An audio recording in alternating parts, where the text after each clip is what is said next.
Sean bienvenidos. Si ya saludó al que tiene al lado, si no, es el momento de darle su saludo. Les saludo a todos, gracias por venir. Estamos contentos porque los jóvenes fueron a un retiro, se puede decir un congreso, a Colima, y pues yo los veo bien contentos a los jóvenes. A ver, los que fueron jóvenes, ¿vienen contentos? No, pues se me ve que no, ¿verdad? Es que no vinieron, se desvelaron y se quedaron, ¿verdad? Yo quisiera que algunos de los jóvenes con palabras breves nos platicaran lo que pasó allá o lo que Dios hizo. Así lo hemos estado haciendo estas veces que han ido, y pues ha habido fruto, ha habido gozo. Yo espero que sea igual esta vez.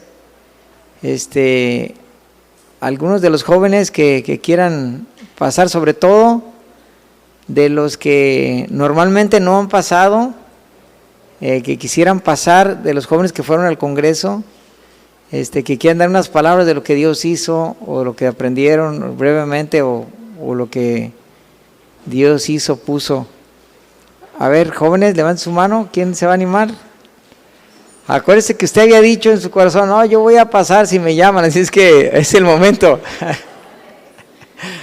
¿Sí o no? A ver, jóvenes, ¿sí o no le dijeron al Señor que iban a... ¿Quién a ver, de los demás que quieran pasar, para que de los demás que ya han pasado otras veces, ¿verdad? ¿Quién? ¿Tú fuiste, Camila? ¿Qué hago? ¿Ya ven? Bien.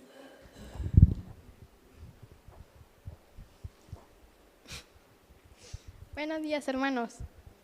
Buenos días. Antes del congreso yo me sentía como que ya me estaba enfriando, como que...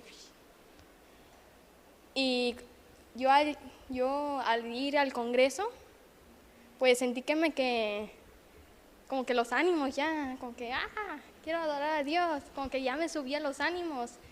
Y me la pasó muy chido, las alabanzas 10 de 10. Las prédicas, sí les ha tocado como que les pasa un problema, bueno, no tengo problemas yo en mi casa, pero X. Sí les ha pasado como que les pasa algo y escuchan una prédica y dicen ese mismo problema, pero ellos no tienen ni idea que tú tienes ese mismo problema. Bueno. Pues. Básicamente. Pues gracias a Dios, ¿verdad?, por esa valentía de estos jóvenes. A ver, otros, ¿quién más? A ver, levante su mano. Usted nomás es el parón y ya Dios sabe lo que va a decir, ¿verdad? A ver, ¿quién más de los jóvenes que pasaron?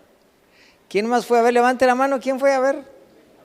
Como Ari sí fue, ¿no? Ari sí fuiste, ¿no? ¿No fuiste? Ari sí fue. ¿Y quién más? Atsiri fue, sí fue, ¿no? Yo vi las fotos ahí. Pues sale, a ver. Pasen las dos para que no les dé, para que se animen una a la otra, a ver.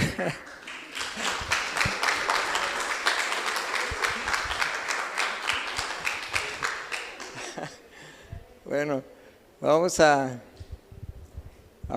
serio? A ver, los demás. Jorgito, ya los demás, ya. A ver, sí, pasa.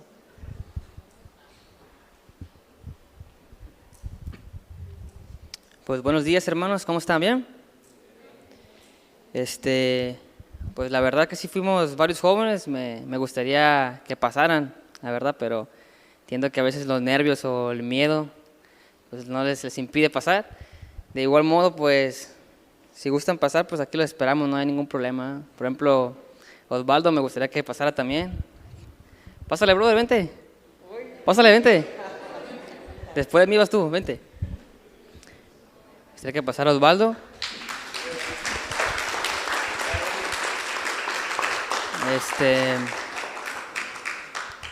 Están escondiendo, no los veo, pero...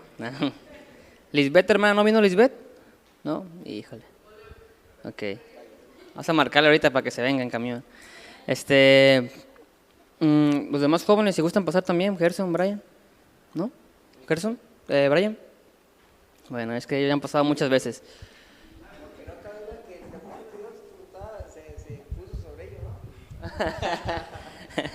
Temor de Dios.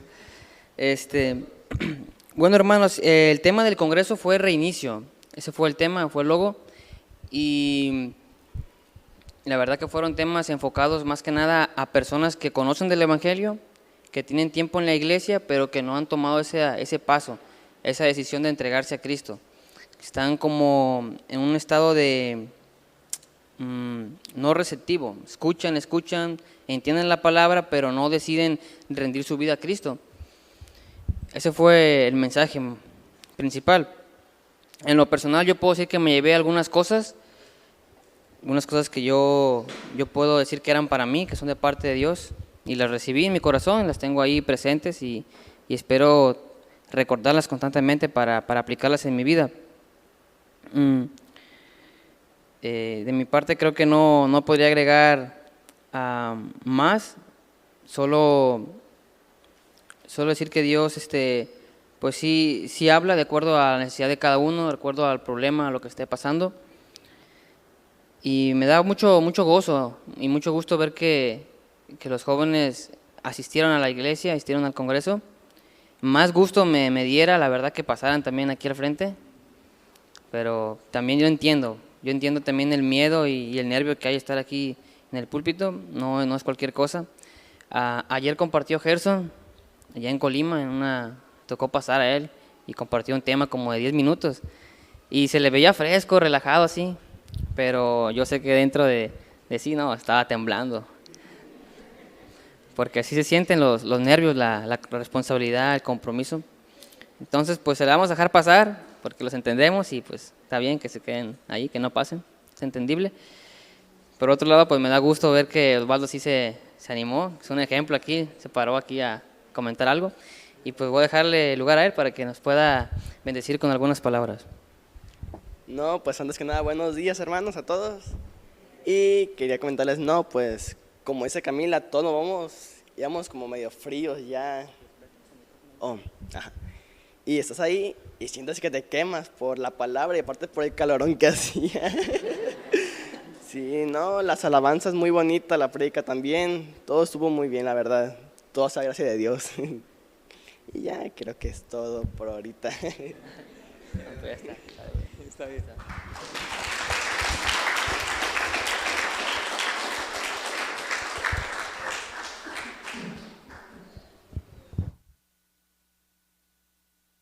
Pues hablando del calorón, espero que haya podido dormir bien, porque ya ve que ha habido unos calores que a veces no se puede descansar. Espero que no se me duerma. Si ven a alguien que está durmiendo, ahí le dan uno así, despacito, ¿verdad? O uno aquí en la frente también, así, para que no se crea. No, sean bendecidos, hermanos. Me da gusto que los jóvenes hayan ido, que haya venido. Tenemos un momento para escuchar la palabra de Dios y vamos a orar y comenzamos la enseñanza del día de hoy. Padre Celestial, te damos gracias, bendecimos tu nombre, estamos aquí para ti, somos una ofrenda, Señor, delante de ti. Estamos aquí con ánimo, agradecidos. Señor, sabemos que tú miras el corazón, tú no te gusta la religiosidad, las apariencias. Estamos con un corazón sincero, tal como somos, dispuestos a reconocerte, a dejar que sigas obrando, que nos permita seguir creciendo, madurando y forjando en nuestra vida por medio de tu palabra, Señor. Aquí estamos, Señor, haz con nosotros conforme a tu voluntad, a tus buenos propósitos, que tu palabra nos purifique en esta hora y nos ayude a seguir en esa santificación. En nombre de Jesús. Amén. Muy bien. Hoy vamos a estudiar el capítulo 13 del libro de Juan. Estamos llevando una serie verso por verso y hemos aprendido, hermanos, ya van como 20 y tantos temas. Ha sido mucha bendición. Todo lo que Dios tiene que decir en el libro de Juan, tantos principios, enseñanzas, tantas cosas que hemos aprendido. Es uno de los libros más completos en cuanto a la divinidad de Cristo y en cuanto a las enseñanzas profundas de Jesús, dado que Jesús es dado a conocer como el Logos divino desde el principio, el verbo de Dios, el Logos divino que tiene que ver precisamente con la palabra. Por eso en estos últimos versos o capítulos que vamos a ver, a partir de este capítulo 13 ya empieza la noche de donde Jesús vivió la última cena y lo que sucedió alrededor de esa noche. Casi los demás libros dan énfasis en la historia de Jesús y lo que sucedió, pero Juan, si se fijan, fue un libro que rápido llegó al momento de la muerte y desde ahí le da mucho énfasis a lo que Jesús vivió con sus discípulos, lo que les enseñó a los discípulos, cosas íntimas para sus discípulos. Y sucedieron muchas cosas que los demás evangelios pues no se centraron, porque cada evangelio trae su perspectiva y su aspecto que quiere enseñar o que quiere dar a conocer sobre Jesús. En el capítulo 13 ya estamos en esa última noche entonces de Jesús. Vemos que fue una noche larga, oscura, llena de conversaciones y enseñanzas que vamos a ver en esos capítulos, hasta el capítulo 18, que es donde ya experimenta ya los juicios, y vemos que son casi 4 capítulos que están contando sobre esa noche. O sea, demasiados capítulos para esta noche, ¿no? Y empieza Jesús con en el capítulo 13, verso 1, con un detalle muy particular, muy importante. Dice que antes de la fiesta de la Pascua, porque la Pascua es cuando Cristo muere. Entonces antes están precisamente la noche antes de la fiesta de la Pascua, sabiendo Jesús que su hora había llegado, o sea, para morir, para que pase de este mundo al Padre, como había amado a los suyos que estaban en el mundo, los amó hasta el fin. Hay algo que vamos a ver dentro de esta historia, que es la traición de Judas y la negación de Pedro. Y quiero que noten que cómo el amor de Jesús incondicional, o sea, dice que los amó hasta el fin, hasta el extremo significa, o sea, hasta lo sumo. Y esto tiene que ver, hermanos, en contexto de la traición de Jesús y en contexto de la negación de Pedro y de que los demás discípulos, excepto Juan, quien está escribiendo esta carta, este libro, este evangelio, lo abandonaron. O sea, los discípulos lo abandonaron. Jesús experimentó no solo la traición, sino el abandono, y cuando les pidió que oraran con él, se dormían. Y Jesús les reclamaba, ¿qué no pueden orar conmigo? ¿Qué no saben que yo ya me voy? O sea, que él iba a ser, pues, antes de su crucifixión, ese momento que él necesitaba, ese afecto, esa compañía, esa amistad, ese calor. Y Jesús experimentó ese abandono también. Y aún así Jesús los amó hasta el fin. Y esto nos recuerda lo mucho que nos ama el Señor, a pesar de nuestras debilidades, a pesar de lo que le hemos fallado. ¿Cuántos están conscientes lo mucho que han fallado al Señor en sus vidas? ¿Cuántos están conscientes? O sea, si Dios nos pagara conforme a nuestros hechos, conforme a nuestras injusticias, no estaríamos aquí, hermano. Estaríamos asando como pollos en el infierno. Y es una realidad. Por la misericordia de Dios estamos aquí, con la oportunidad de seguir experimentando el amor de Dios que es el que nos transforma y nos impulsa a seguir adelante, a seguir avanzando. En la vida de Pedro, vemos que aunque negó al Señor, fue el amor de Cristo quien viene después de esa negación y le dice, Pedro, ¿me amas? Y Jesús insistiendo con su amor, con un amor transformador que finalmente convence a Pedro y por el Espíritu Santo de tener una vida transformada, de valor, de una vida que fue inspirada por el amor de Dios, que a pesar de haberle fallado a Dios, fallado a Cristo, Jesús le da a entender que todavía le ama. Y así como le negó 3 veces, Jesús le pidió después 3 veces que le dijera que lo amaba. ¿Me amas, Pedro? No, Señor, tú sabes. ¿Me amas, Pedro? 3 veces. Conforme a la negación, 3 veces confirma su amor. Y esto es importante porque Dios conoce inclusive nuestras faltas que vamos a cometer en el futuro. Y esto no debe ser una justificación para que nosotros, que al cabo Dios me perdona, porque eso sería pisotear la sangre de Cristo. Más bien debemos de entender el amor transformador de Cristo. Dice 1 de Juan 4:19 que nosotros le amamos a Él porque Él nos amó primero. Es su amor el que hace en nosotros la diferencia, el cambio, la transformación. Vemos cómo Jesús, a pesar de nuestras faltas, Él nos sigue amando, Él nos sigue perdonando, nos sigue empujando con su amor, pero para que no nos quedemos donde mismo, para que no sigas justificando tu pecado. Su amor nos invita a quedarnos callados, humildes, dispuestos a renunciar al pecado. Vemos que el pecado de Judas fue deliberado, fue traición, pero el de Pedro fue debilidad. Fue un momento de debilidad, de confianza en sí mismo, que vamos a estudiar más adelante, y la misma presión de la gente que le decía, tú andabas con Jesús, de ver cómo habían arrestado a Jesús y cómo estaba bajo los juicios que le estaban haciendo.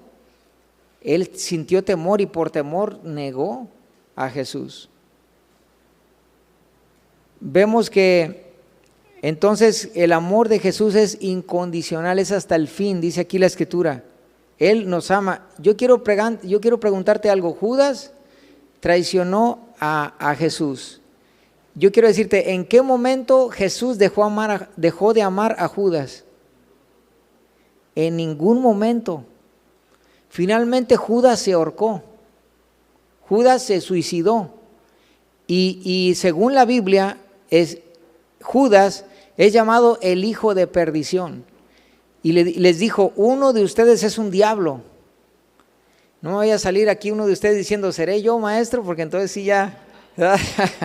Quiero decirte algo, todos tenemos el potencial de pecar, todos tenemos, en todos habita el pecado, en todos, hermano. No hay uno justo según la palabra de Dios, Romanos 3:10, Romanos 3:23, por cuanto todos pecaron y no hay uno justo. Todos necesitamos pasar por la sangre de Cristo, la sangre derramada, para ser lavados y de ahí sufrir una transformación. Después de un nacimiento en la sangre de Jesús, en el sacrificio, empezar a tener un crecimiento.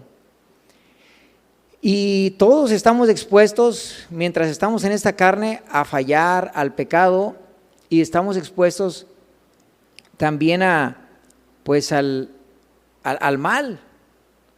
Y Dios, su palabra es dada, y su amor para que nosotros perseveremos. La Biblia dice que Dios sabe guardar sin caída también, y hace perseverar a los que le aman, a los que le sirven, a los que le siguen. Dice la Biblia que Dios guardó al justo Lot en medio de una generación, Sodoma y Gomorra, y él dice, afligía su alma cada día. Ahí estaba y se afligía y veía los hechos de unos y de otros y vivía en medio de ellos. Hay un hermano que me dice, mira, yo vivo en medio donde están unos homosexuales y acá está una prostituta y ahí mete a las gentes. Imagínate, y los cuartitos así chiquitos y, o sea, afligiendo su alma. Cosa tremenda, hermanos. Y así el justo Lot fue guardado, aunque afligía su alma.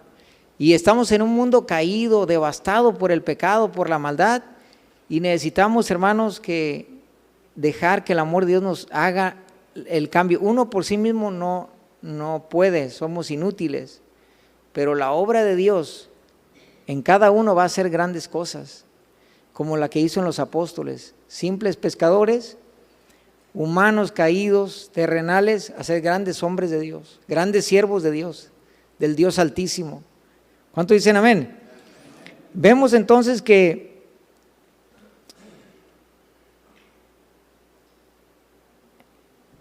en el verso 2 dice, y cuando cenaban, como el diablo ya había puesto en el corazón de Judas Iscariote, hijo de Simón, que le entregase, o sea, algo que ya había puesto Satanás. Y vemos que en el tema anterior, como ya empezaba a hablar de Judas, comentamos el tema de Ananías. ¿Cuántos se acuerdan de Ananías? Ananías era un cristiano con su esposa Zafira. Y vemos que ellos propusieron en su corazón una idea de engañar a la iglesia. Ellos lo que hicieron fue, ahí en el libro de los Hechos nos cuenta la historia, que fueron engañados por Satanás para usar de un acto de hipocresía. Como había gente vendiendo propiedades y ayudando a las multitudes, porque multitudes estaban convirtiendo a Cristo. Multitudes que venían de otros pueblos porque iban a las fiestas judías, que iban cada año, y como venían de otros pueblos se habían quedado muchas de las personas a hacer la iglesia.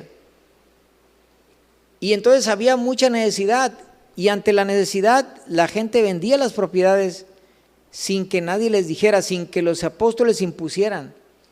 Y ellos, al ver que otros lo hacían, dijo Ananías, pues nosotros también tenemos, van a decir que somos bien codos. Mejor vamos a decirles que si vendemos la propiedad, vamos a decir que dimos todo, que somos muy generosos. Fíjese el engaño. Entonces ellos venden la propiedad y se quedan con una buena parte y dan otra. Mira, la vendimos en tanto y aquí está el dinero. Para hacer creer que eran muy santos, muy entregados, muy dispuestos. Entonces usaron de un acto de hipocresía por el cual murieron por el Espíritu Santo. Te cuenta la historia. O sea, ante un hecho que quisieron engañar, y Pedro les dijo, ¿por qué llenó Satanás su corazón? Porque exactamente lo que vemos aquí en el verso 2 es a un Judas lleno del engaño del diablo. Y quiero decirte algo, un hijo de Dios es guardado por Dios, es guardado por la palabra. Y cuando tú caminas con Dios, la misma palabra Dios permite que llegue para que te limpie, para que limpies tu corazón.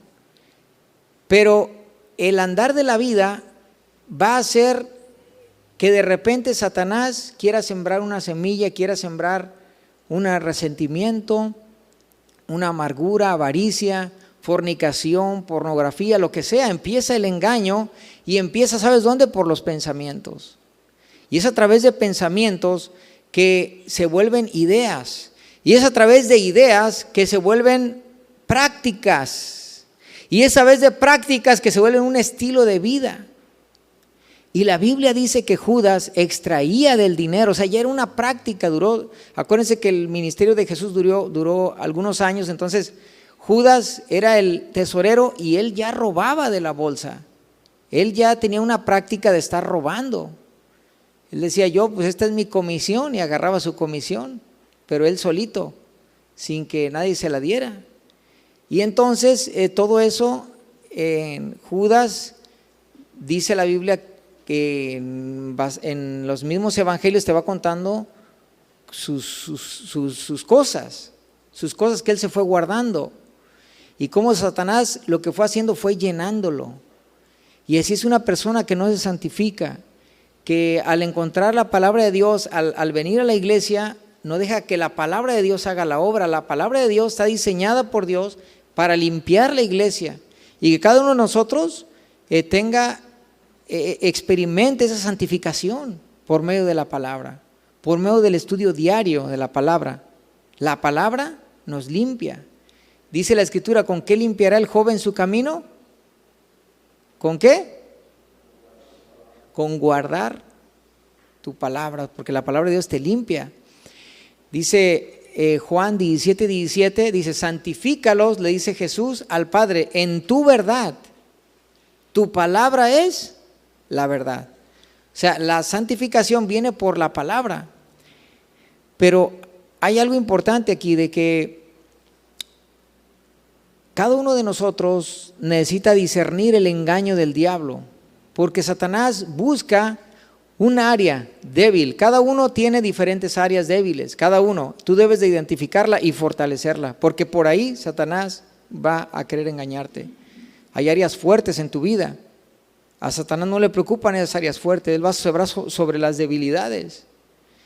Y ahí es donde Satanás te empieza a hablar, te empieza a coquetear, te empieza a tratar de llenar de piedrita a piedrita hasta que llena el costal. Pedro le reclama a Ananías, ¿por qué llenó Satanás? O sea, tú dejaste que idea a idea, día tras día, ese engaño Satanás empezara a llenarlo. Es decir, algún día un hermano contra otro tiene un pensamiento de envidia, de rencor, de resentimiento, que me dijo, que me hizo, me torció la cara. El hermano a lo mejor venía con tantos problemas que le andaba dando un parálisis y el otro pensando que le hizo mala cara, ¿no? Y entonces de ahí se agarró el hermano y pensamientos y que yo le voy a decir y que le voy a reclamar, y ahí está Satanás llenando, y cuando acuerdas, esa persona, ese cristiano está resentido, trae resentimiento, trae amargura, porque Satanás llena su corazón, y es lo que no debemos de permitir, hermanos, no debemos de permitir, porque puede ser. ¿Por qué una persona puede llegar a ser infiel? ¿Por qué una persona puede llegar a caer en fornicación? Un joven, en adulterio. Había una jovencita que nos estaba ayudando hace años en lo que viene siendo los niños, y discipulado, todo bien, y venía, aprendía, pero no nos dimos cuenta cuando ella ya se estaba acostando con el novio y ya estaba tomando cerveza, fíjense, y estaba sirviendo. Entonces cuando nos enteramos, confrontamos el asunto, inmediatamente ya no permitimos que sirviera, porque estaba trabajando con los niños. Era una jovencita. O sea, ¿en qué momento Satanás llenó tu corazón? Y es una mujer que se alejó de los caminos de Dios. Es una muchacha que ahorita ya está grande, pero se alejó de los caminos de Dios. Y así es como Satanás perturba y distrae el corazón de las personas cuando tú permites, porque la palabra de Dios tiene el poder de limpiarte. Jesús prometió guardarnos como sus ovejas, que no seríamos arrebatados de su mano. Jesús pelea por sus ovejas y da la vida por sus ovejas. Jesús era la puerta. ¿Se acuerdan que Jesús la puerta significaba que en los rediles a veces la puerta era el pastor? Porque había un redil donde el pastor se ponía ahí donde estaba la entrada y él hacía de puerta, y todo lo que iba a entrar pasaba sobre el pastor, porque el pastor defendía, cuidaba las ovejas. Por eso Jesús dijo: yo soy la puerta, porque literalmente en la generalidad los pastores la hacían de puerta, y Jesús es esa puerta que resiste a todo lo que viene a atacarte, a todo lo que viene a dañarte, a herirte, al lobo, al que quiere devorarte. Jesús está ahí resistiendo, peleando por ti. Pero cuando tú te expones, cuando tú eres presa fácil y no te cuidas, y entonces eres blanco fácil del enemigo, Satanás va a tratar de llenar tu corazón. Y en cierta parte, acuérdense que Satanás, Dios lo permite porque es la prueba de la decisión de cada uno. O sea, Dios dice: mira, estás en un mundo caído, pero es un escenario perfecto para que, aunque yo te doy mi palabra, y es una palabra poderosa que te da vida, que te cimienta y que te guía en el reino de Dios, se va a confirmar por este mundo y por Satanás si tú realmente quieres estar conmigo, si tú realmente amas mi palabra, si tú realmente me amas a mí, te dice el Señor. Y por eso es ese escenario perfecto en el que estamos en el mundo, porque aquí el mundo es ahorita una prueba para todos. Los que hemos de creer, los que hemos de salir vencedores, los que nos vamos a aferrar al reino, porque el reino de Dios sufre violencia y se va a sacudir, y los que se aferran al reino, esos son los que serán salvos. Los que se aferran, que te agarres, que te quedes, porque el reino de Dios se sacude. Porque Dios en cierta manera permite, porque a Dios le interesa que nos aferremos con todo nuestro corazón a Él. Y los que tienen su corazón en otro lado, en otras desviaciones, en otras distracciones, al sacudión se van a caer. Si son de Dios, van a volver. Si son de Dios, van a decir, no, yo no puedo estar sin Cristo. Yo no puedo estar aún después de una caída, como Pedro que cayó, que negó al Señor. Y dicen, yo no me quiero separar del Señor, ya entendí. Yo no puedo vivir así en el mundo, no tiene sentido. Hermanos,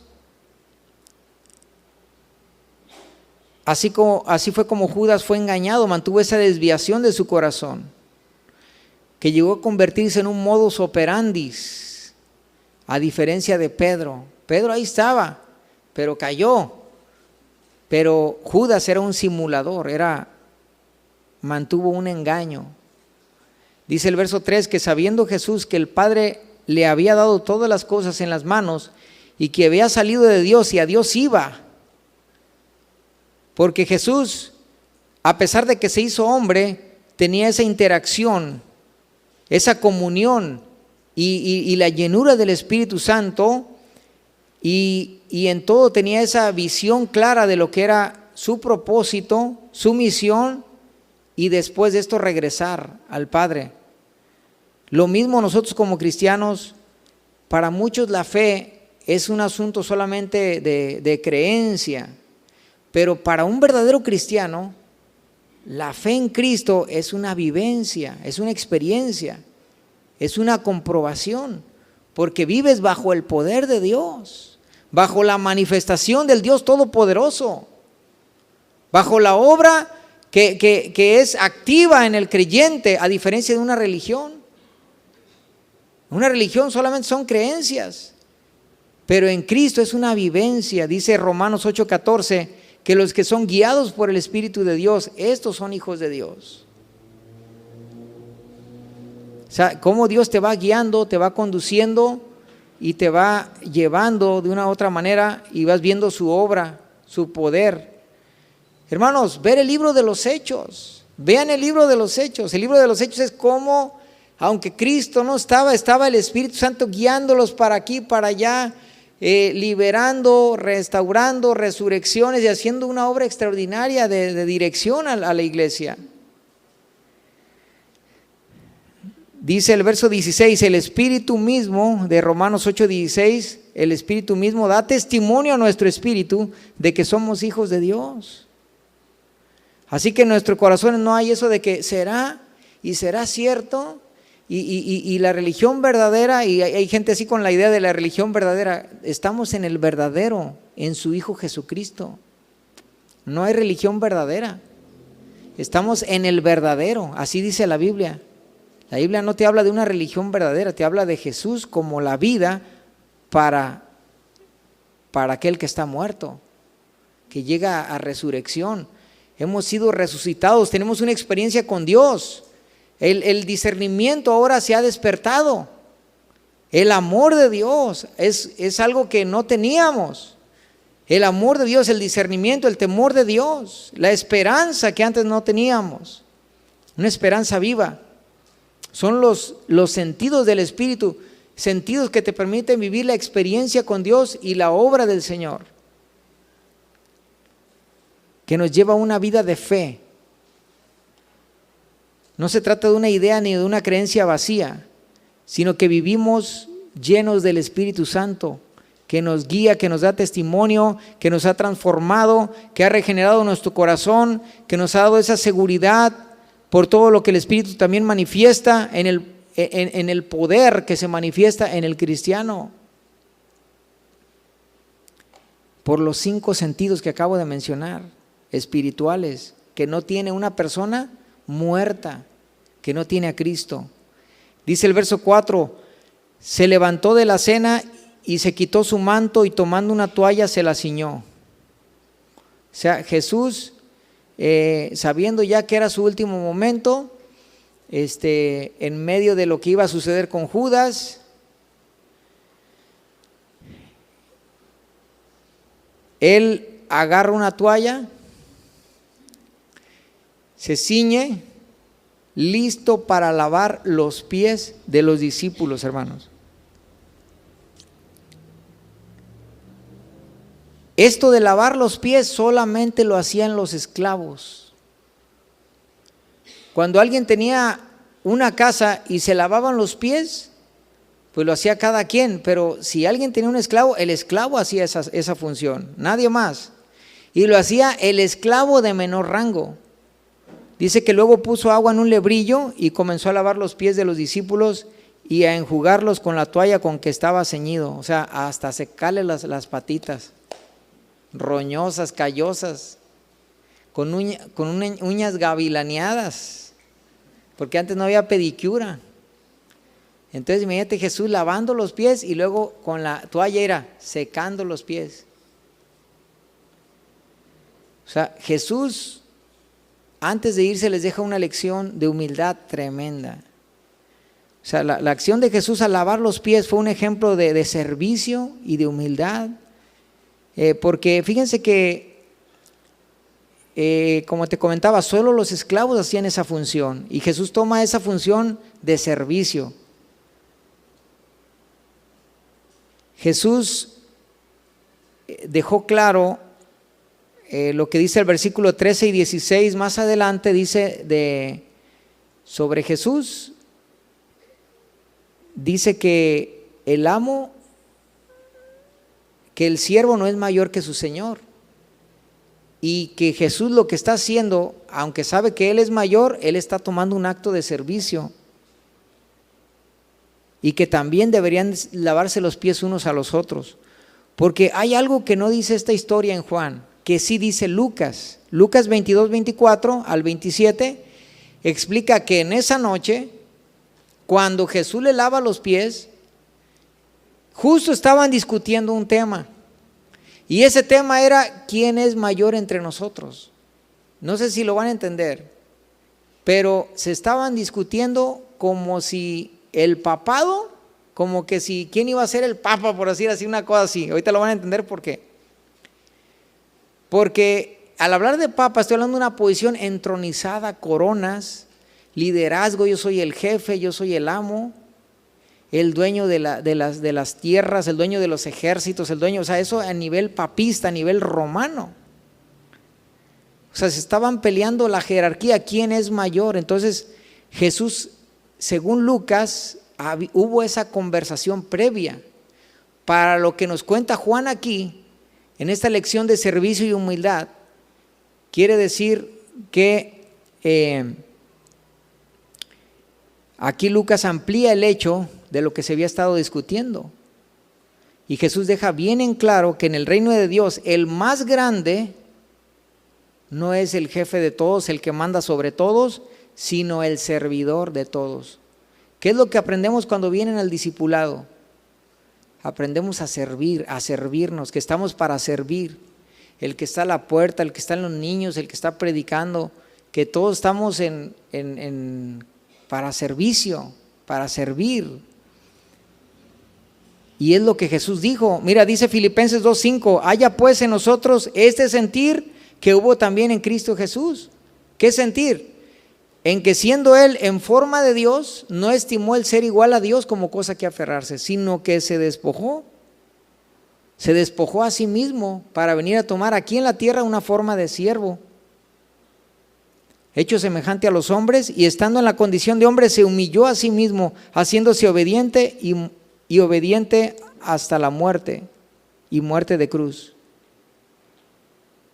En Mateo 20:25, la versión de Mateo, Jesús les dice ante esta situación, sabéis que los gobernantes de las naciones se enseñorean de ellas. ¿Por qué cito a Lucas y a Mateo? Porque acuérdense que los evangelios nos marcan los mismos hechos. Cuando tú ves la Biblia, tú puedes leer Mateo, Marcos, Lucas y Juan y ver las mismas cosas porque están contando desde diferentes perspectivas. Y lo bonito de ver los 4 evangelios es ver cómo se complementan cuando habla de algún aspecto y enriquecer los hechos, porque son diferentes ángulos. O sea, como cuando hay una investigación, a ver, ¿quién vio el choque? A ver, ¿tú qué viste? No, pues se metió y le dio y lo otro, no, pues sí, afirma, es que venía recio, y otra afirma, no, es que ¿sabes qué? Yo vi que se iba durmiendo. O sea, entonces se va ampliando la escena del crimen, por así decirlo. Y en este caso vemos que Jesús les dice en Mateo 20:25, sabéis que los gobernantes de las naciones, o sea, cuando ellos quisieron usurpar o tomar un puesto de liderazgo, otra historia nos dice que dentro de los evangelios, que inclusive en esta escena, dos de los discípulos le dijeron: ponnos a la derecha a mi hermano y a mi hermano a la izquierda, en tu reino. O sea, querían los lugares más importantes, estar rodeados de Jesús, uno aquí, otro acá, porque entendían que Jesús era el Señor y querían ser los meros jefes. Fíjate nomás. Y esos eran los hijos de Zebedeo, que querían estar uno a la izquierda y otro a la derecha. Entonces Jesús, en medio de toda esa trama, en la versión de Mateo, dice que sabéis que los gobernantes de las naciones se enseñorean de ellas, y los que son grandes ejercen sobre ellas potestad. O sea, todo líder, todo gobernante ejerce dominio y potestad sobre una nación. Se enseñorean. ¿Qué hemos visto de historia sobre todos los gobernantes que hemos tenido aquí en México? O sea, lejos de servicio, han visto la manera de gobernantes en México en todas las áreas, desde cabeceras municipales, delegaciones y de todo.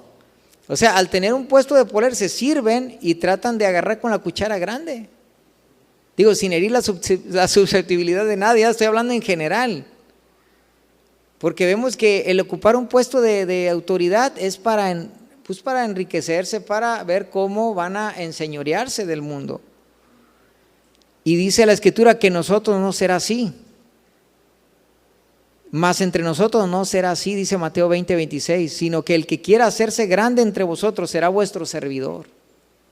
O sea, el servicio es la grandeza del reino, el humillarse es la grandeza del reino. Y dentro del cristianismo, cuando se crece intelectualmente y no se crece interiormente, se buscan posiciones de poder dentro de la iglesia. No, es que yo quiero, y se les da por empezar a querer mandar. Y en vez de servir y manifestar servicio, y mira, yo quiero servir, se les da por querer mandar, en el sentido de controlar a las ovejas, de querer sentirse mayor o más grande. Mas entre nosotros no será así, sino que el que quiera hacerse grande entre vosotros será vuestro servidor, y el que quiera ser el primero entre vosotros será vuestro siervo. Como el Hijo del Hombre no vino para ser servido, sino para servir y para dar su vida en rescate por muchos. Vean lo que yo estoy haciendo, dice Jesús. Estoy lavando los pies. Estoy haciendo todo por ustedes, sirviéndolos, orando por la gente, haciendo lo que era el servicio de la obra de Dios. No para, la gente de hecho quería hacerlo rey. Cuando dice la Biblia que cuando querían hacer rey a Jesús, Jesús se le escapaba. Porque ellos querían ponerlo en un puesto así entronizado, como tipo papista. Y los discípulos pasaron esa prueba. Porque como que ahí andaba el diablo queriéndoles repartir el papado. No sé si me explico, para que uno de ellos, no, yo quiero ser, no, mejor yo. Entonces estaban peleándose el puesto por un liderazgo, por cierta grandeza, por cierto espíritu imperialista. Así que yo soy el de la corona, el del cetro, el del trono. Que eso es lo que fue más adelante. Satanás sí engañó a los futuros obispos, sí los engañó. Y sí buscaron corona y trono y ejército y tierras, y eso es el papado. O sea, el engaño del diablo, del papado, lo vencieron los discípulos y lo echaron a un lado. Y por los siglos lo echaron a un lado. Hasta después del 400, 500, que empezó a tomar dominio el obispo de Roma y empezó a ganar popularidad, y fue creciendo ese dominio, esa potestad del obispo de Roma, hasta que en el año 1200 ya se llamó Señor del cielo, de la tierra y del infierno, dueño de todo. Y hasta hay una foto en el Vaticano, un retrato donde está el Papa y Jesús de rodillas. Porque ese es arte de cómo llegó a crecer ese espíritu papista, que la edad de oro fue en el 1200 después de Cristo, y que fue agarrando poder después del cuarto siglo. Poco a poco el obispo fue agarrando, evolucionó el poder. Y después justificaron que Pedro había sido el primer papa, cuando aquí El espíritu papista Jesús lo está echando por la tierra, por el lodo, lo está desechando Jesús. Jesús nos muestra la naturaleza del gobierno bíblico de la iglesia, porque los discípulos pasaron la prueba de quién sería el mayor. Y es como si Satanás, te vuelvo a repetir, los tentara con ese espíritu papista sobre quién sería el mayor. Y los apóstoles, vemos en la Biblia que no gobernaba Pedro sobre ellos, sino que Pedro estaba sujeto al consejo de ancianos de los apóstoles. Vamos a ver una prueba contundente en Hechos 8:14. Si me lo puedes proyectar, por favor, una prueba contundente de esto, aunque podemos hablar aquí semanas desde el tema bíblicamente, vamos a ver una prueba contundente nada más para demostrar lo que estoy diciendo. Hechos 8:14 dice, cuando los apóstoles, a ver, diga apóstoles, que estaban en Jerusalén, oyeron, los apóstoles, fíjese quiénes, los apóstoles, oyeron que Samaria había recibido la palabra de Dios. ¿Qué hicieron los apóstoles? Enviaron. La palabra en el griego ahí es como cuando se envía a un servidor, a un sirviente, a un embajador. ¿Y sabes a quién enviaron? ¿A quién enviaron? Vemos a un Pedro sujeto al consejo de ancianos. Cuando tú ves el orden jerárquico en la iglesia primitiva bíblica, vas a ver ancianos gobernando la iglesia, a Pablo estableciendo ancianos en cada ciudad donde llegaba, ancianos o pastores. Esta iglesia tiene ancianos y esos ancianos regulan la iglesia y es el orden bíblico.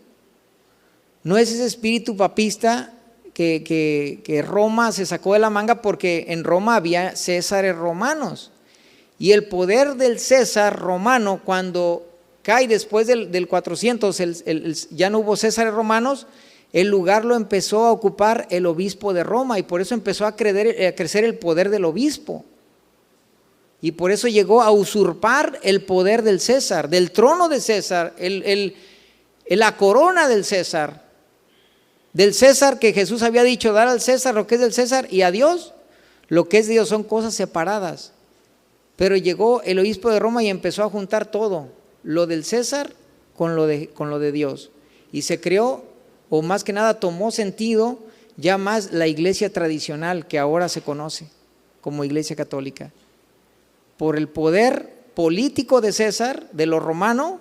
Por eso es iglesia católica, ¿qué? Apostólica y ¿qué?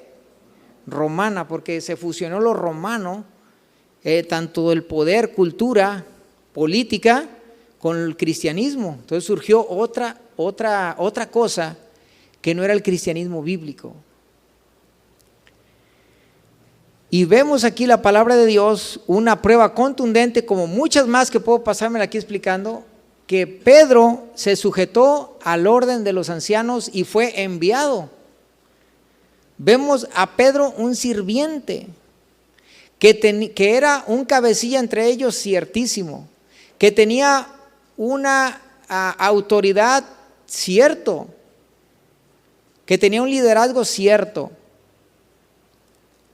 Pero la Biblia habla de que Jacobo, Cefas y Juan, Cefas es Pedro, o sea que Jacobo, Pedro y Juan eran, dice, las columnas en la iglesia, que tenían un poco más de, se puede decir, como de autoridad entre ellos, pero todos estaban sujetos unos a otros. Ese es el gobierno de la iglesia, que cuando el Espíritu Santo habla va a confirmar por medio de todos los ancianos, y es lo que vemos en el capítulo 13 de Hechos, a Pablo, el apóstol Pablo, sujetándose a los ancianos de la iglesia en Antioquía, porque el Espíritu Santo habló a los ancianos, al consejo de hombres reunidos, y les habló el Espíritu Santo, dijo, envíenme a Bernabé y a Saulo para la obra que yo tengo para ellos, y era el primer viaje misionero de alcance para las naciones.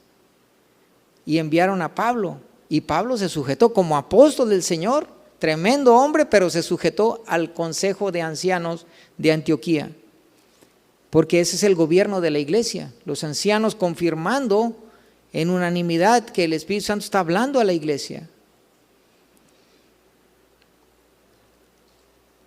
Hay muchas pruebas bíblicas que se pueden dar, pero nada más un realce pues por todo lo que estamos viendo aquí, de cómo Jesús le está dando una lección de servicio, de humildad, de lo que es ser un siervo de Dios.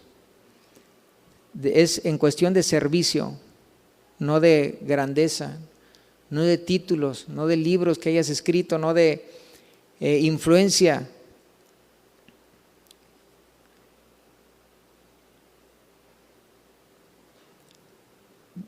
Son lecciones que Jesús está estableciendo de una nueva clase de líder, que es un siervo líder, siervo líder.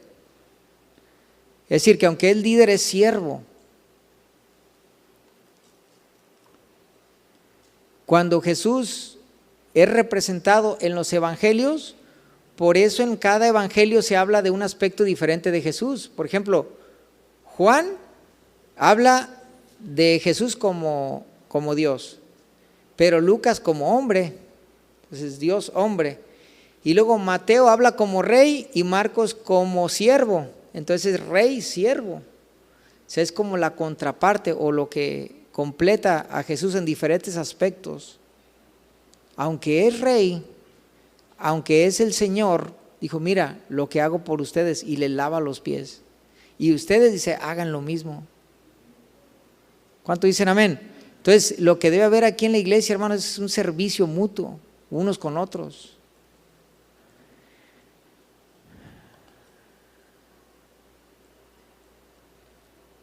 Entonces vino Simón Pedro y Pedro le dice, Señor, ¿tú me lavas los pies? Porque Jesús se ciñe, empieza a lavar los pies a los discípulos. Imagínate la escena, Jesús lavando los pies. Entonces Pedro se incomoda, le dice, no, Jesús, ¿cómo haces eso a mi vida? Entonces le dice Jesús, lo que yo hago, tú no lo comprendes ahora, mas lo entenderás después. Pedro le dice, no me laves los pies jamás. Jesús le responde, si no te lavare, no tendrías parte conmigo. O sea, yo que te estoy lavando los pies es porque tienes parte conmigo, y si no, es que no eres mío. Entonces Pedro, que es extremista con sus emociones, siempre van al extremo, como mi hijo Adrielito, si hizo las emociones al extremo, dice, bueno, está bien, no me lave los pies, sino lávame todo, manos y cabeza, o sea, todo. Entonces Jesús le dice, el que está lavado no necesita sino lavarse los pies, pues está todo limpio. Y vosotros limpios estáis, aunque no todos, porque se refería a Judas. Limpios estáis por la palabra que les había hablado. Y aquí vemos entonces una explicación de Jesús, que si vemos bíblicamente lo que significa esto, Pedro no necesitaba ser lavado todo, solamente sus pies.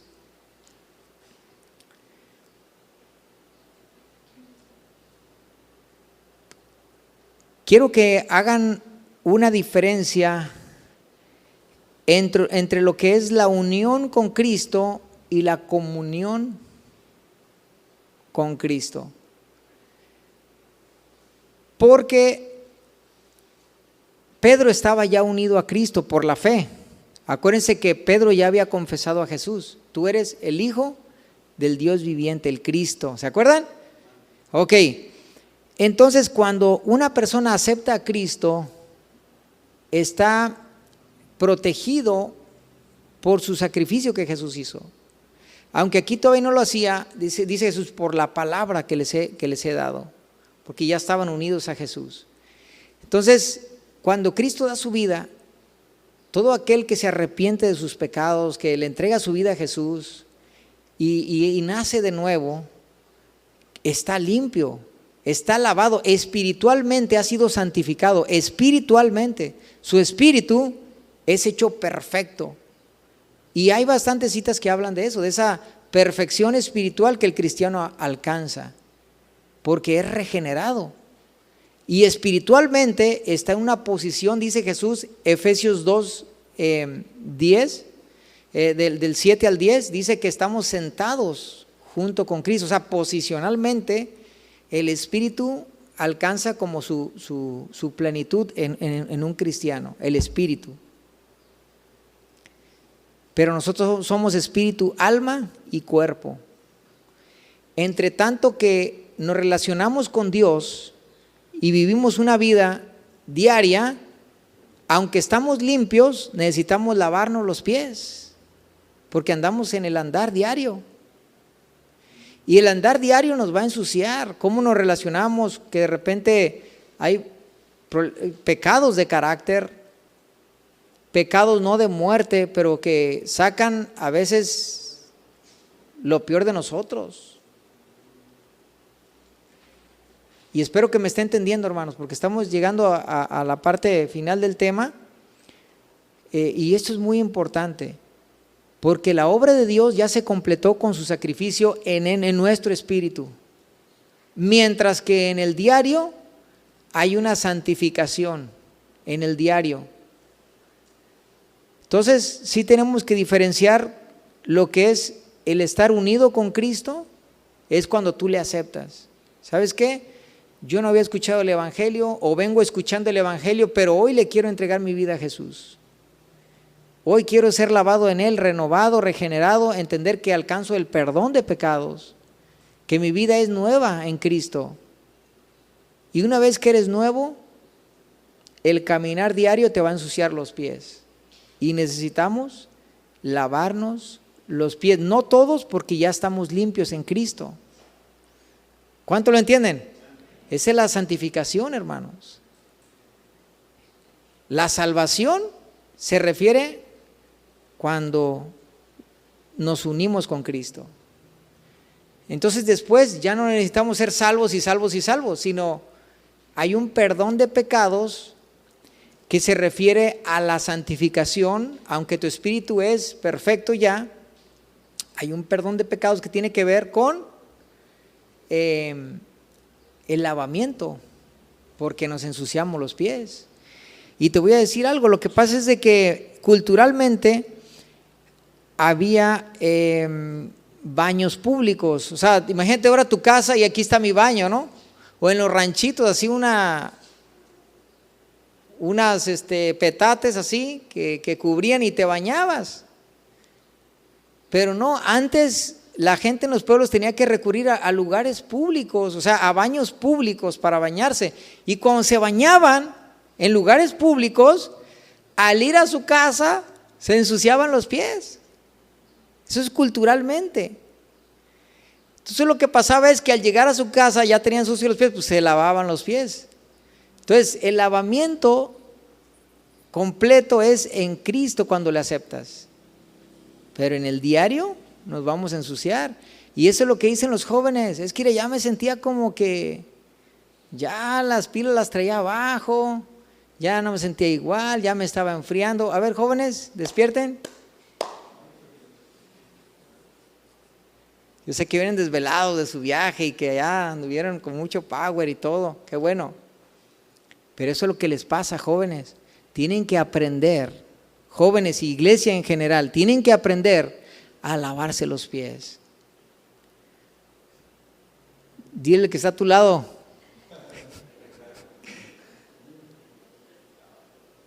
¿sabes qué? Nos ensuciamos, nos contaminamos. ¿Y sabes qué se pierde cuando nos ensuciamos los pies? Cuando pecamos. ¿Sabes qué sucede en el diario vivir? Estamos unidos a Jesús. Hay una diferencia entre unión y comunión. Entonces lo que se pierde es la comunión. Y cuando tú pierdes la comunión, la pila se te empieza a bajar como el celular. Y cuando tú tienes conexión con Cristo, tu pila está al 100 siempre. Pero hay momentos Jóvenes, jóvenes, a ver todos mírenme los jóvenes, despiérdense un ratito, despiérdense. A ver, una sacudita a los jóvenes, denle una sacudita a los jóvenes, así, denle una sangoloteada así. A ver, quiero ver que les den una sacudidita a los jóvenes. Jóvenes, no quiero que le esté pasando cada rato, yo no quiero que dependan de un congreso para venir a activarse. Hasta ya se les hizo medio, ¿sí o no? Ya, jóvenes, ya se dieron cuenta que en cada congreso se activan y vienen acá bien power. Pero yo ya les veo las caras como diciendo, esto no está bien. ¿Por qué depender de un congreso cuando tenemos una comunión directa con Cristo? Hay que ir a los congresos, sí. Hay que ir, hay que participar, sí. Pero tu comunión no la tienes que perder. Pero como la pierdes, ¿sabes por qué? Porque pecas y te ensucias los pies. Lávate los pies, cochino. Lávate los pies y ten comunión con Dios. Lávate los pies. Señor, aquí estoy, soy débil. Esfuérzame, Señor, aquí estoy, no me quiero separar de ti todos los días, porque un día basta para que te separes de la comunión con Dios y del gozo de Dios y del gozo de tu salvación. El gozo de la salvación, hermanos, es algo tan hermoso que puedes vivir diariamente. El gozo, Cristo me salvó, Cristo me ha perdonado, soy nueva criatura. Porque todo lo que tiene que ver con la vida es un reflejo de tu identidad. Es un reflejo de tu identidad. No sé si lo están entendiendo. ¿Por qué un reflejo de tu identidad? Porque cuando tú estás con Cristo en esa comunión, soy amado, soy perdonado, soy alcanzado, soy de Cristo. Tu vida entonces tiene otra reacción, otra manifestación. Te manejas en santidad, te manejas protegiéndote, cuidándote. Pero cuando no tienes esa identidad firme en quién eres, tú te sientes sucio. Es que me pasó esto, porque te mantienes en la suciedad y pierdes la comunión. Cuando tú debes de depender de lo que Cristo hizo y venir y lavarte los pies. Cristo ya te perdonó, ya eres salvo. ¿Cuánto lo creen? Pero nos llama a una comunión diaria. Que recuperes el gozo de tu salvación. Hermanos, el gozo de tu salvación es algo tan hermoso decir, Cristo me salvó, Cristo me perdonó, murió por mí. Que tú puedes descansar de tus cargas, de tus pecados, de tus hechos, de tu pasado. Suelta tu pasado. Y en el diario vivir es que mira, ¿sabes qué es una cosa que te ensucia no solo los pies, sino las manos y el corazón bien feo? El celular, mano. El celular, hay tanta basura y tanta contaminación que si no eliges bien los canales, ponte canales cristianos, ponte canales de reflexión, pero andas viendo cosas que no. Y esa basura te está ensuciando no solo los pies, sino las manos. ¿Y sabes qué? En la Biblia hay una figura de lo que es todo lo que estoy hablando, porque en Éxodo 29 Dios manda a los sacerdotes que se bañaran enteritos, báñense, Éxodo 29:4, bien bañados, que no hubiera mancha, que no hubiera suciedad, bien limpios.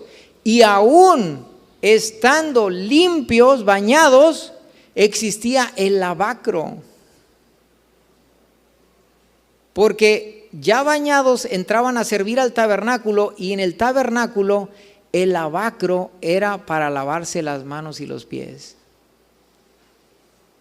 No sé si lo están entendiendo. O sea, es un símbolo de que una vez lavados hay un lavamiento que hacer diario.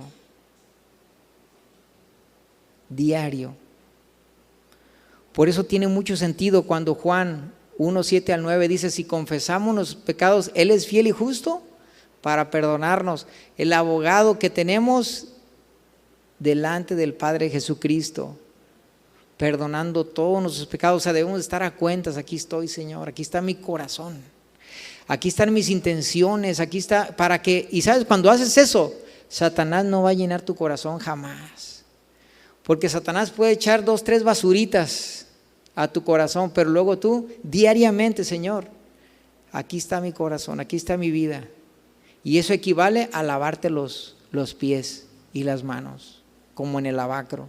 Para eso era. Pedro dijo, lávame todo. No, ya estás lavado, ya en tu sangre cuando me aceptaste. Si alguno de ustedes no ha aceptado a Jesús, ha venido pero no ha aceptado a Jesús, tiene que hacerlo para ser lavado totalmente en su sangre. Y diario ponerse a cuentas, significará lavarse los pies porque ya están limpios. Dice en Tito 3:3 que éramos en otro tiempo insensatos, rebeldes, extraviados, sucios por completo, esclavos de concupiscencias y deleites diversos, viviendo en malicia y envidia, aborrecibles y aborreciéndonos unos a otros. Ese era nuestro corazón, nuestra vida sucia. Pero cuando se manifestó la bondad de Dios nuestro Salvador y su amor para con los hombres, nos salvó no por obras de justicia que nosotros hubiéramos hecho, no fueron nuestras obras, no fueron nuestras buenas obras. Aquí vemos la salvación por la fe en Cristo. Dice, no por obras de justicia que nosotros hubiéramos hecho, sino por su misericordia. Fue el acto de su misericordia, por el lavamiento de la regeneración, por la renovación en el Espíritu Santo, el cual derramó en nosotros abundantemente por Jesucristo nuestro Señor. Por el lavamiento de la regeneración, o sea, el nacer de nuevo. Regeneración es que naciste de nuevo en un lavamiento completo que Él hizo. Eres lavado. Nomás lávate los pies.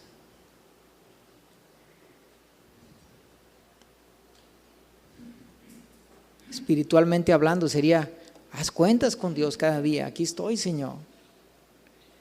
Aquí está mi corazón. Cualquier cosa que haya ahí, mira, en ese momento estás limpio, estás con el gozo, sabes que eres redimido, sabes que eres perdonado y estás con el gozo de Dios.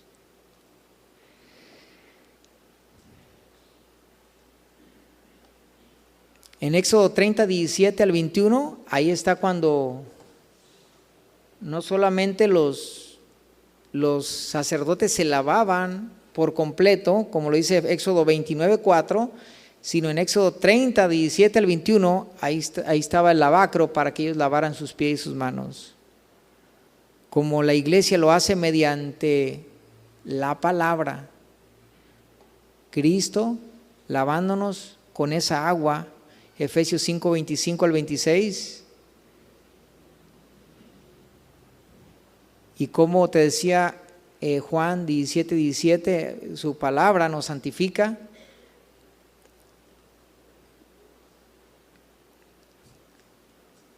Y diariamente, por medio de Cristo, por medio de esa comunión, de ese lavamiento de la palabra, nos lavamos los pies, las manos.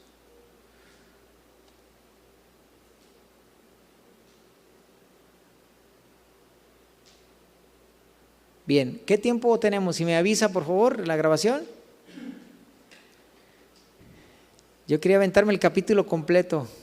¿Es una hora? Bien, aquí le vamos a dejar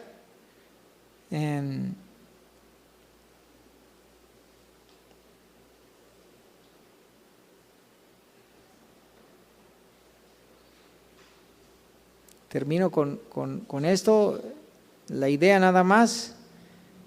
Dice el verso 12, así que después de que les hubo lavado los pies, tomó su manto, volvió a la mesa y les dijo, ¿sabéis lo que he hecho? Ustedes me llaman maestro y señor y dicen bien, porque lo soy. Pues si yo el Señor y maestro he lavado los pies, vosotros también deben lavarse los pies unos a otros, porque el ejemplo les he dado para que como yo os he hecho, también ustedes hagan. De cierto os digo, el siervo no es mayor que su Señor. O sea, el esclavo nunca va a ser mayor que el amo, ni el enviado es mayor que el que le envió. Si sabéis estas cosas, bienaventurados seréis si las hicieran. O sea, el vivir esa práctica del servicio, de lo que es la grandeza del reino.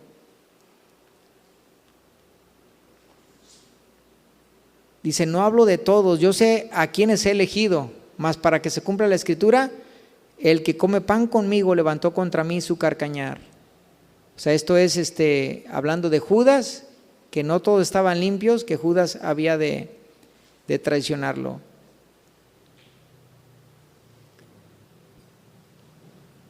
Vamos a continuar para la próxima semana. Espero que hayan sido bendecidos. Vamos a orar. Amén. Padre Celestial, gracias por tu bendita palabra, porque cada día nos exhortas a nutrirnos, a depender de ti.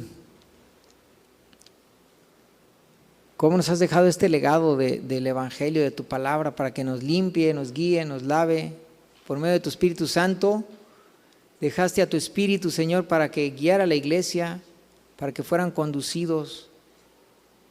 Señor, también profetizaste todas las desviaciones que ha habido. Todos los tiempos los profetizaste también. Porque día a día la iglesia sufre violencia y diferentes etapas y cosas que han transcurrido y que has profetizado. Y en cada etapa, Señor, que tengamos la victoria, Señor, porque son tiempos peligrosos, tiempos de mucha tentación, de mucha distracción, y que tú, Señor, nos ayudes, porque hoy más que nunca, más rápido los pies se ensucian, las manos se ensucian. Hoy más que nunca, Señor. He estado viendo tiempos de todo alrededor está en una contaminación. Te pido que guardes a la iglesia, Señor. Tú eres poderoso para guardar a tu pueblo, para guardar sus corazones, para edificarlos. Estamos viviendo tiempos peligrosos, pero tú sigues siendo el Rey, el grande, el que está sobre todo, Señor. Y que nos llenes de esperanza, Señor, de la vida eterna y de todo lo que viene, tienes para nosotros. Bendice a tu pueblo para que tenga esa esperanza, Señor, para que sus ojos estén puestos, su corazón, en lo que tienes para nosotros en el reino de gloria, en tu reino, en esa ciudad que has preparado para nosotros, la ciudad de los santos, Señor, la ciudad de los redimidos, de los que hemos sido alcanzados, los que heredarán contigo, Señor. Tú nos has limpiado, Señor, y nos mandas a renunciar y aborrecer la iniquidad, el pecado, a renunciar a toda práctica pecaminosa. Hoy, Señor, te pido que tú trates con sus corazones y que cada uno de ellos en este momento esté lavando sus pies, sus manos, y que si hay alguien que nunca te ha aceptado realmente, genuinamente como su Salvador, Señor, que en este momento pueda abrir su corazón y pueda ser lavado totalmente, completamente, porque tú has provisto el sacrificio de la cruz para en esa sangre ser lavados, ser regenerados, ser revestidos de una nueva investidura desde el corazón, una nueva persona. Que tú pongas el arrepentimiento, Señor, te pido, en los oyentes, por medio de tu palabra, por la dirección de tu Espíritu Santo, Señor, que pongas arrepentimiento, que pongas tu temor sobre ellos, que pongas tu gracia, tu favor, tu bendición, que es que todos se conviertan de su maldad y que puedan ver en ti, Señor, la esperanza eterna, Señor, que tienes para ellos. Los bendigo en tu nombre, Señor.